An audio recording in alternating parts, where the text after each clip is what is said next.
With all of the discussion surrounding Red Bull's breach of the budget cap during the 2021 season, you may wonder what exactly falls under the FIA's new financial regulations. Indeed, following its conclusion, the budget cap is shaping up to be a significant factor in the Formula One Championship. The rule is one of many in this regard, with the goal of lowering costs and, as a result, bringing the teams closer together. In this video, we will discuss the budget cap and its effects on the teams, as well as how teams generally make money in the sport.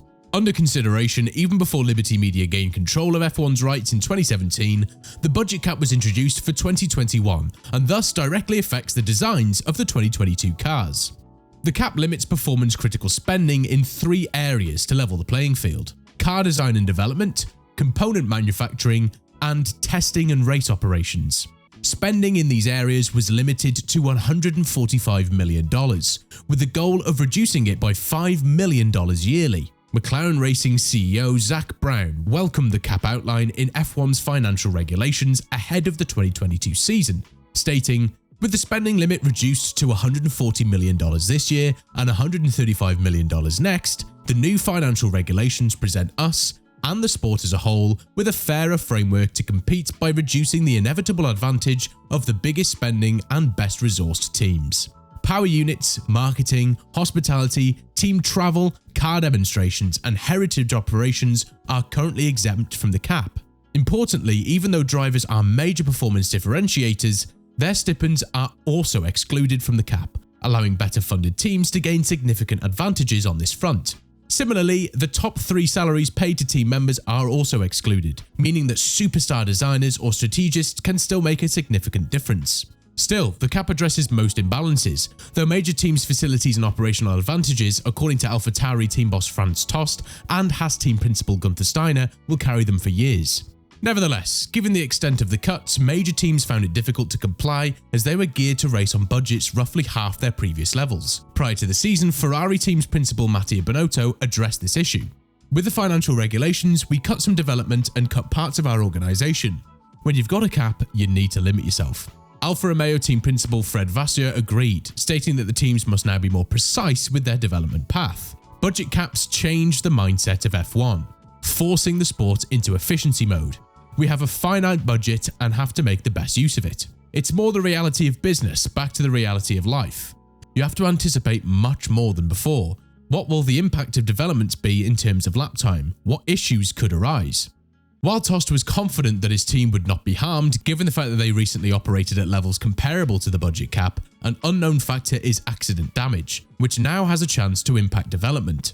The only thing that could cause problems here are very big accidents, expensive accidents, but we have some money on the side for this. Both Aston Martin and Haas have already felt the effects of this, with numerous accidents proving to be a massive blow to their spending ability, and they had to reallocate their budget for manufacturing more parts rather than research and development. Perhaps the best example of this is Haas driver Mick Schumacher. His first major crash of 2022 occurred during qualifying for the Saudi Arabian Grand Prix. Still, he has also suffered major crashes during the Monaco Grand Prix and most recently in practice for the Japanese Grand Prix. Gene Haas, the owner and founder of the Haas F1 team, discussed the issue with the Associated Press at a recent NASCAR event in Las Vegas. "If you make any mistakes in driver selection, strategy, or tyre selection, it is costing you millions of dollars. I think Mick has got a lot of potential, but you know he costs a fortune and he's wrecked a lot of cars that have cost us a lot of money that we just don't have." But with the 2022 season featuring a record 23 races, more races to crash at, more upgrades to develop, and a larger logistical operation, one might wonder how teams can make any money.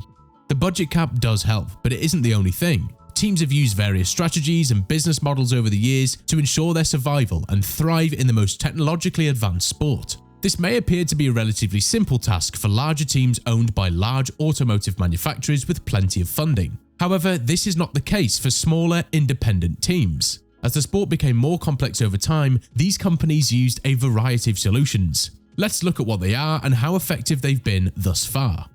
Naturally, a portion of each team's revenue is derived from the sport itself through the Concord Agreement. According to this agreement, each team receives an equal share of the F1 earnings percentage at the end of a season for participating in the previous 2 seasons. Furthermore, another portion of the F1's team's revenue is calculated based on their final season ranking, with the winner receiving the largest share and the others receiving less at each step of the ranking. In addition to these two shares of F1 revenue, some teams have access to additional funds due to their status in the sport. While specific details of the agreement have not been made public, some have. Ferrari receives an additional share for being the longest-running F1 team and the only company that has competed in every season. It has a significant political and marketing impact on the sport. In addition, under the new rules, teams with a special heritage in the sport or who have finished amongst the top 3 in recent years are entitled to a 20% share of what F1 earns above the $650 million mark. Those teams are Mercedes, Red Bull, McLaren, Williams, Alpine and Ferrari. Sponsorships are the second source of income for every team, albeit to varying degrees.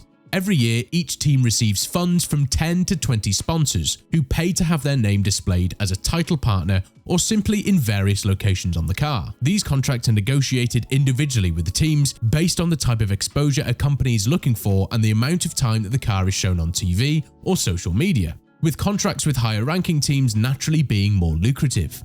While those two are the most commonly discussed topics when it comes to team earnings, there are other ways outfits have been found to make money. The most obvious, at least for automakers, is the technology transfer. The Formula One team, in addition to being a powerful marketing tool for companies like Ferrari, Mercedes, Alpine, Aston Martin and McLaren, is also an important platform for technology development to transfer and apply to their respective road-legal vehicles. This is especially true for luxury performance vehicles, with numerous examples over the years. The second role, played primarily by automakers and, in some cases, larger teams, is that of suppliers. The engine is, of course, the most common component. Once again, automakers supply engines for their own teams and others. Mercedes produces engines for McLaren, Aston Martin and Williams, while Ferrari produces engines for Haas and Alfa Romeo. Alpine, of course, uses the Renault engine, which has previously supplied engines to several other teams. However, engines are not the only components supplied by major F1 teams. Wealthy companies can become suppliers even if they lack a proprietary engine. For example, even though the rules state that the entire car must be developed by the team, satellite team AlphaTauri uses chassis parts from the Red Bull's previous cars. Besides that, Red Bull technology is also responsible for developing brakes, suspension, the fuel system, steering, and the gearbox for the sister team. External technology transfer is a third method that some teams use to generate additional revenue. Throughout the years, teams like Williams, McLaren, and Alfa Romeo developed technology for third parties that were not even connected to the Formula One Championship. This sports innovation has been applied to aerospace, materials engineering, information technology, and telecommunications. So what's your opinion on the budget cap? Has it achieved its goals? Do you think that Liberty Media does a good job of redistributing F1's earnings to the teams? We'd love to hear from you in the comments section below. If you enjoyed the video, please consider liking and subscribing to the channel, and don't forget to click the bell button to be notified of future uploads.